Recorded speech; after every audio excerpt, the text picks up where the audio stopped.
Now, regarding the ongoing situation in Iran, I know there has been a lot of speculation amongst all of you in the media regarding the president's decision-making and whether or not the United States will be directly involved.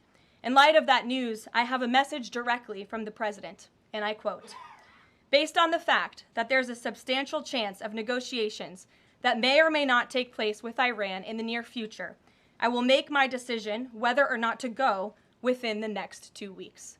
That's a quote directly from the president for all of you today. So we'll kick it off for questions here in our new media seat. We have Eli Lake from the Free Press. Eli, go ahead. Thanks so much for having us. Thank you. For the Free Press.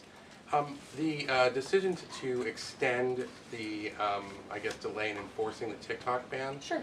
Can you talk about how the White House understands its constitutional authority in light of the Supreme Court's decision in January that said that the president had to enforce the ban? Sure. Well, as all of you know, because the president put it out on his Truth Social today, he did sign an executive order to extend the TikTok ban for 90 days. So in the effort to make a deal. And the White House counsel and the Department of Justice have reviewed this executive order, and I can get it for you. I think it's on our website by now. If it's not, my team will now put it up immediately. And you can read the language in that executive order. And the White House counsel's office and the Department of Justice strongly believe in the legal rationale for this executive order. They wouldn't have the president's pen hit it if they didn't. And the political reasoning for this, of course, is because the president made a promise to keep TikTok on. There are 100 million Americans who use this app. It's wildly popular. He also wants to protect Americans' data and privacy concerns on this app, and he believes we can do both things at the same time. So he's making an extension so we can get this deal done. Can I get a follow-up? Sure.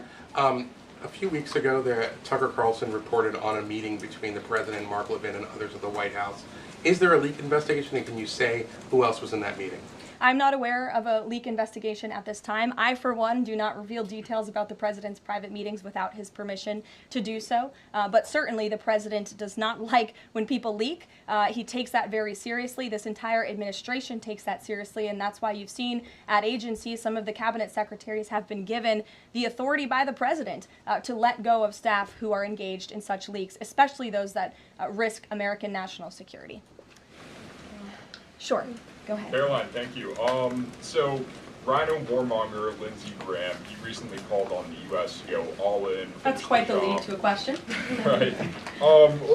What's your message to everyday Trump supporters? Not the Tucker Carlsons or other big names, but everyday Trump supporters, grassroots who voted for President Trump to stop the wars, rejected this in the primary, going into another war with voting against Nikki Haley.